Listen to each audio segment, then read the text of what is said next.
அன்பானவர்களுக்கு வணக்கம். நம்ம சின்ன மருமகள் சீரியலில் இந்த ஈஸ்வரியும் சித்ராவும் ஒன்றா சேர்ந்துக்கிட்டு எப்படியாவது இந்த காதுகுத்து செலவை பெருசாக இழுத்து விட்டு தமிழ்ச்செல்வியால் அதில் பாதி செலவை கொடுக்கவே முடியாத அளவுக்கு இழுத்து விட்டு அசிங்கப்படுத்தணும் அப்படின்னு முடிவு பண்ணுறாங்க.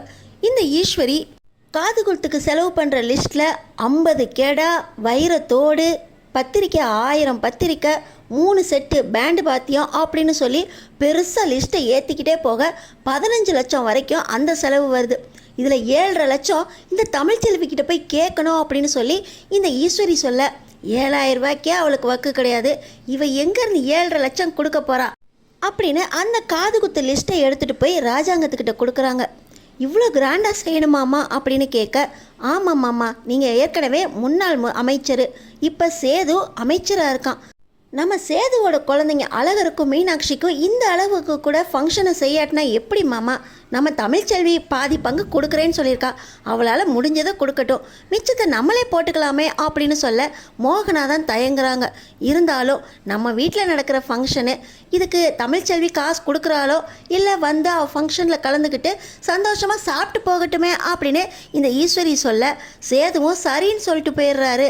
இப்போ இந்த ஈஸ்வரி பார்த்திங்கன்னா நேராக நம்ம தமிழ்ச்செல்வி வீட்டுக்கு போய் வாசல்லே நின்றுக்கிட்டு, ஏய் தமிழ்ச்செல்வி, காது குத்து ஃபங்க்ஷனுக்கு பாதி செலவு தரேன்னு சொன்னியாமே, இதோ லிஸ்ட்டு, எல்லா செலவையும் கணக்கு பார்த்துட்டு 15 லட்சம் ரூபாய் ஆகுது, 7.5 லட்ச ரூபாய் நீ தரணும் அப்படின்னு சொல்லி கேட்குறாங்க. நம்ம தமிழ்ச்செல்வி, செல்லப்பாண்டி, வசந்தி, அம்மாச்சி அப்படின்னு எல்லாருமே ஒரு திட்டம் போட்டு வச்சுருந்தாங்க. காது குத்துக்கு எப்படியாவது 5 லட்ச ரூபாய் செலவாகும், நம்ம செலவுக்கு 3 லட்ச ரூபாய் வரைக்கும் கொடுக்க வேண்டி இருக்கும். வக்கீலம்மா லக்ஷ்மி மூலமாக பெண்கள் முதலீட்டுக்காக நம்ம அதுலேருந்து லோன் வாங்கி மாதம் அந்த கடனை கட்டிடலாம். இப்போ காது குத்துக்கு அந்த லோனை வச்சு காசு கொடுத்துடலாம் அப்படின்னு திட்டம் போட்டிருந்தாங்க. ஆனால் இந்த ஈஸ்வரி 7.5 லட்சம் வரைக்கும் செலவை இழுத்து விட்றாங்களே, என்ன பண்ணுறது அப்படின்னு இப்போ வசந்தி யோசிச்சுக்கிட்டு இருக்க நம்ம தமிழ்ச்செல்வி, 7.5 லட்சம் தானே, என் பிள்ளைங்களுக்காக நான் எவ்வளோ வேணால் கொடுப்பேன் அப்படின்னு ஒத்துக்கிறாங்க. ஆனால் நம்ம வசந்திக்கும் அம்மாச்சிக்கும் தான் தூக்கி வாரி போடுது. இவ்வளவு லட்சத்தை வேணுக்கே இழுத்து விட்டுருக்கா அப்படின்னு சொல்லி அம்மாச்சி சண்டைக்கு போட, என் பிள்ளைங்களுக்காக நான் எவ்வளோ வேணால் கொடுப்பேன் அம்மாச்சி, நீங்கள் போங்க அப்படின்னு சொல்லி நம்ம தமிழ்ச்செல்வி விட்டுடுறாங்க. என்னம்மா இவ பணத்தை கொடுக்க முடியாது, எப்படியாவது குறைச்சிக்கோங்க இல்லாட்டினா அப்படின்னு சண்டைக்கு வருவா அப்படின்னு பார்த்தா இவ 7.5 லட்சமும் கொடுக்குறேன்னு சொல்கிறா, இவ எப்படிம்மா கொடுப்பா அப்படின்னு சொல்லி இந்த சித்ரா ஈஸ்வரிக்கிட்ட கேட்க, இவ தானே எப்படியாவது கொடுக்கட்டும், இல்லை ஊர் முன்னாடி கொடுக்க முடியாமல் அசிங்கப்பட்டு நிற்கட்டும், நம்ம அதுக்கான வேலையை பார்ப்போம் வாடி அப்படின்னு சொல்லி இந்த ஈஸ்வரியும் சித்ராவும் அங்கேருந்து கிளம்புறாங்க. என்னடி நீ என்னமோ வக்கீல் லக்ஷ்மி அம்மா மூலமாக 2 லட்சம் 3 லட்சம் லோன் வாங்கலான்னு சொன்ன, இவங்க 8 லட்சம் ரூபாய் வரைக்கும் கணக்கு கேட்குறாங்க, முடியுமாடி? முடியாதுன்னு அவங்கள்ட்ட சொல்லியிருக்க வேண்டியதானே அப்படின்னு கேட்குறாங்க வசந்தி. ஆனால் தமிழ்ச்செல்வி, முடியும்மா, நான் இவங்க வசதிக்கு ஏற்றாப்புல வேணுக்கே செலவை இழுத்து விட்றோங்கன்னு நினைக்கிறாங்க, ஆனால் என் பிள்ளைங்களுக்காக நான் எதுவும் செய்வேன் அப்படின்னு இவங்களுக்கு நான் காட்டுறேன் அப்படின்னு சொல்லி நம்ம தமிழ்ச்செல்வி பார்த்திங்கன்னா அந்த லிஸ்ட்டை வாசிச்சுக்கிட்டு இருக்காங்க. இன்னும் 2 நாளில் காது குத்துன்னு சொல்லியிருக்காங்க, வெள்ளிக்கிழமையும் வந்துருச்சு, நீ என்னடி இன்னும் அமைதியாக இருக்கா அப்படின்னு சொல்லி செல்லப்பாண்டியும் வசந்தியும் நம்ம தமிழ்ச்செல்விக்கிட்ட கேட்க, நான் பணத்துக்கு ஏற்பாடு பண்ணிட்டேம்மா, நீ அமைதியாக இரு, என்னோட பிள்ளைங்க அழகர் மீனாட்சியோட காது குத்து ஃபங்க்ஷனுக்கு எப்படி ரெடியாகி போகணுன்னு மட்டும் நீங்கள் யோசிங்கம்மா, நான் பணத்தோடு வருவேன் அப்படின்னு சொல்லி நம்ம தமிழ்ச்செல்வி சொல்ல, என்னடி எங்கள்கிட்ட சொல்லாமல் எப்படி நீ பணத்தை ஏற்பாடு பண்ண அப்படின்னு கேட்குறாங்க.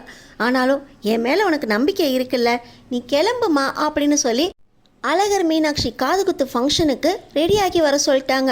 நம்ம தமிழ்ச்செல்வி கடைசி நேரம் வரைக்கும் அந்த கோயில் ஃபங்க்ஷனுக்கு வரவே இல்லை. என்னாச்சு, இன்னும் தமிழ்ச்செல்வியை காணோம்? காது குத்து ஃபங்க்ஷனுக்கு குழந்தைங்களை மட்டும் ரெடி பண்ணிட்டு வர சொல்லிட்டா, எம்மளையும் ரெடி பண்ணி வர சொல்லிட்டா, இவளை மட்டும் இன்னும் காணுமே அப்படின்னு சொல்லி வசந்தி பதபதிச்சு போகிறாங்க. இன்னொரு பக்கம் ஈஸ்வரிக்கு சித்ராக்கும், என்னடி நம்ம கொடுத்த லிஸ்ட்டில் பணத்தை கட்ட முடியலன்னு அவள் வராமலே இருந்துட்டாலும் குழந்தைங்களை மட்டும் அமுச்சு வச்சுட்டு எல்லா ஃபங்க்ஷனும் முடிஞ்சதுக்கப்புறம் சும்மா வந்து சாப்பிட்டு மட்டும் போக போகிறா அப்படின்னு சொல்லி இந்த ஈஸ்வரியும் சித்ராவும் ரொம்ப சந்தோஷப்பட்டுக்கிட்டு இருக்காங்க. இன்னொரு பக்கம் சேதுவும் ராஜாங்கமும், எங்கே இன்னும் தமிழ்ச்செல்வியை காணோம், நல்ல நேரம் போய்கிட்டே இருக்கேப்பா, அவளும் பார்க்கணும் அப்படிங்கிறதுக்காக தானே காது குத்து ஃபங்க்ஷனை ஒரே இடத்துல பொதுவாக இருக்கணும்னு பேசணும், இப்போ அவள் வராட்டினா எப்படி, அவளுக்கு ஒரு ஃபோனை போடுங்க அப்படின்னு சொல்லி ராஜாங்கமும் சேதுவும் சொல்லிக்கிட்டு இருக்காங்க.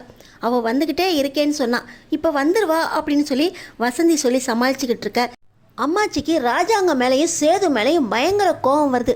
என்னடா நீ எல்லாம் நினச்சிக்கிட்டு இருக்க, 2 குழந்தைங்க ஃபங்க்ஷனையும் தமிழ்ச்செல்வியும் பார்க்கணும் சேதுவும் பார்க்கணும் அப்படின்னு சொல்லி ரொம்ப நல்லவன் மாதிரி பேசி நீ பாட்டு செலவை இழுத்து விட்ட. அவள் பாதி பணத்தை கொடுக்குறேன்னு சொன்னால் நீ பாட்டு அவளால் முடிஞ்ச அளவுக்கு தானடா செலவு பண்ணணும். இந்த அளவுக்கு செலவை இழுத்து விட்டு இவ்வளோ வசதியாக செஞ்சு வச்சுருக்க அப்படின்னு கேட்குறாங்க. ஆனால் சேது, அப்பத்தா நீங்கள் பாட்டு பேசிக்கிட்டே போகாதீங்க, இது நம்ம வீட்டு ஃபங்க்ஷன். என் பிள்ளைங்க மீனாட்சிக்கும் அழகருக்கும் எப்படி காது குத்து ஃபங்க்ஷன் வைக்கணும், எந்த அளவுக்கு கிராண்டாக வைக்கணும்னு நான் ஒரு கனவு கண்டிருக்க மாட்டேன்னா? அவளால் காசு முடிஞ்சால் கொடுக்க சொல்லு, இல்லை வந்து கலந்துக்க சொல்லு. நான் என்ன வேண்டாம் நான் சொன்னேன்? இப்படி கடைசி நேரம் வரைக்கும் வராமல் இருந்து என்னை அசிங்கப்படுத்தணுமா? நான் என் பிள்ளைங்களுக்கு குறித்த நேரத்தில் காது குத்து ஃபங்க்ஷன் வைப்பேன், இவ யார் வராமல் இருக்க சொன்னது அப்படின்னு சொல்லி சேது சொல்ல, நல்லா பேசுகிறடா, தன்மானமும் சுயகௌரவமும் முக்கியம்னு நினைக்கிறவங்கக்கிட்ட காசு கேட்டு கொடுக்க முடியலன்னா அவள் வராமல் இருப்பாளா? அவள் அந்த காசுக்காக எப்படி கஷ்டப்பட்டுக்கிட்டு இருக்காளோ அப்படின்னு சொல்லி அம்மாச்சி கவலைப்பட்டுக்கிட்டு இருக்க. ஆத்தா, அம்மாவும் அப்பாவும் இல்லாமல் இந்த பிள்ளைங்களுக்கு காது குத்து ஃபங்க்ஷன் நடக்காது. தமிழ்ச்செல்வியும் சேதுவும் ஒன்றா சேர்ந்து தான் அவங்க பிள்ளைங்க காது குத்து ஃபங்க்ஷனை பார்க்கணுங்கிறதுக்காக ஏற்பாடு பண்ணியிருக்கோம். அவள் இல்லாமல் நான் செய்ய விட மாட்டேன் ஆத்தா, நீ கவலைப்படாத அப்படின்னு சொல்லி ராஜாங்க பேசுகிறாரு. ஆமாண்டா, 7.5 லட்ச ரூபாய் கொடுக்கணும்னு சொல்லிட்டு இப்போ அவங்க இல்லாமல் காது குத்த மாட்டேன் அப்படின்னா அவள் அந்த 7.5 லட்ச ரூபாய் இல்லாமல் எப்படா வருவா? அவள் அதுக்காக எவ்வளோ கஷ்டப்பட்டுட்டு இருக்காளோ தெரியலையே அப்படின்னு சொல்லி அம்மாச்சி கவலைப்பட்டுக்கிட்டு இருக்க.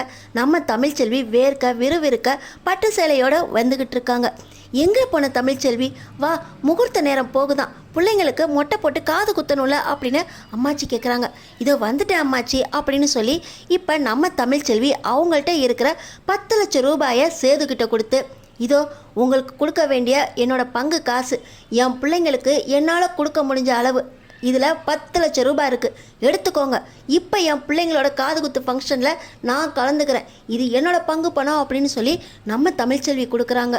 இந்த பணம் உனக்கு எப்படி வந்துச்சு அப்படின்னு சொல்லி அம்மாச்சி கேட்குறாங்க. அதெல்லாம் இருக்கட்டும் அப்பத்தா, நேரம் போய்கிட்டு இருக்குல்ல, ஃபஸ்ட்டு அதை முடிப்போம் அப்படின்னு சொல்லி சேது பார்த்திங்கன்னா மீனாட்சியையும் அழகரையும் கூட்டிகிட்டு போய் மொட்டை போடுறதுக்காக யார் மடியில் உட்கார வைக்கணும் அப்படின்னு யோசிச்சுக்கிட்டு இருக்காரு. அந்த நேரத்தில் தான் யார் மடியில் வேணால் உட்கார வைக்கட்டும், என் பிள்ளை மீனாட்சி என்னோட அண்ணன் கருப்பண்ணன் மடியில் தான் உட்காரணும், அவர் தான் என் பிள்ளையோட தாய் மாமனாக இருந்து என் பிள்ளைங்களுக்கு தாய் மாமன் ஸ்தானத்தில் உட்காந்து அவர் மடியில் வச்சு தான் காது குத்தணும் அப்படின்னு நம்ம தமிழ் சொல்கிறாங்க. இதை கேட்ட உடனே சேதுவுக்கும், என் பிள்ளைங்க மீனாட்சி மட்டும் இல்லை அழகருக்கும் தாய் மாமனாக இருந்து உங்கள் மடியில் உட்கார வச்சு தான் முடி இறக்கணும் அப்படின்னு சொல்லி கருப்பண்ணா மடியில் வச்சு மீனாட்சிக்கும் அழகருக்கும் முடி இறக்கி காது குத்துறாங்க. எல்லா வேலையும் முடியுது, எல்லாமே நல்லபடி தான் முடியுது. வந்தவங்க எல்லாருமே விருந்து ரொம்ப நல்லா இருக்குமா, கேட்ரிங் எங்கே பண்ணீங்க, ஏற்பாடெல்லாம் ரொம்ப நல்லா இருக்கே அப்படின்னு சொல்லி ராஜாங்க ஐயா வீட்டு ஃபங்க்ஷன்னாலே எல்லாமே நல்லாத்தானே இருக்கும், யாருக்கும் எந்த குறையும் இல்லாமல் நல்லபடியாக முடிச்சுட்டீங்க அப்படின்னு சொல்லி எல்லாரும் பாராட்டுறாங்க.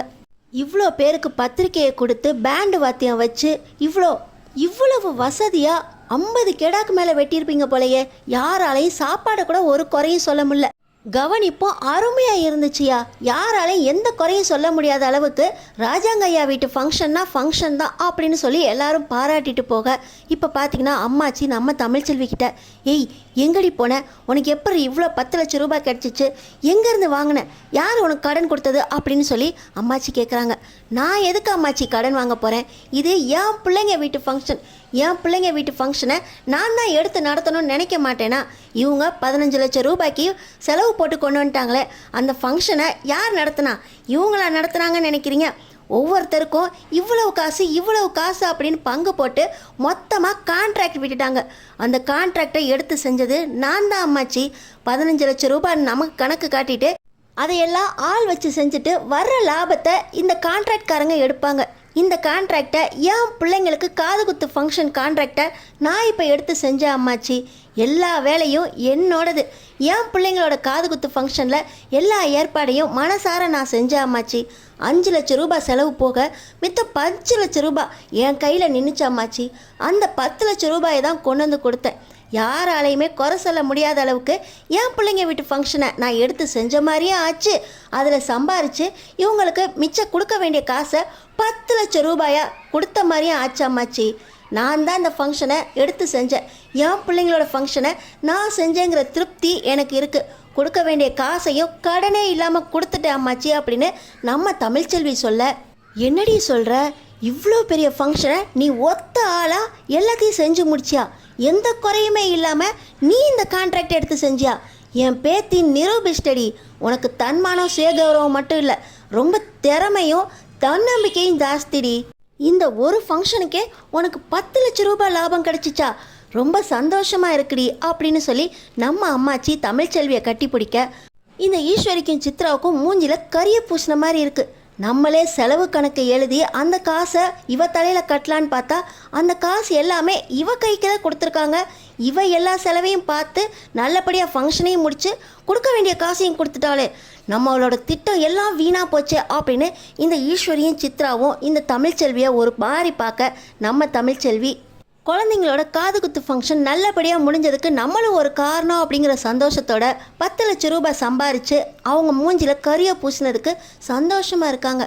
யாரெல்லாம் நம்ம தமிழ்ச்செல்வி இந்த கான்ட்ராக்டை நல்லபடியாக எடுத்து செஞ்சு இந்த ஈஸ்வரி சித்ரா மூஞ்சில கரிய பூசினதுக்கு சந்தோஷப்படுறீங்களோ, அடுத்தடுத்து என்ன நடக்க போகுதுன்னு தெரிஞ்சுக்கிறதுக்கு நம்ம சேனலை சப்ஸ்கிரைப் பண்ணி தொடர்ந்து பாருங்கள்.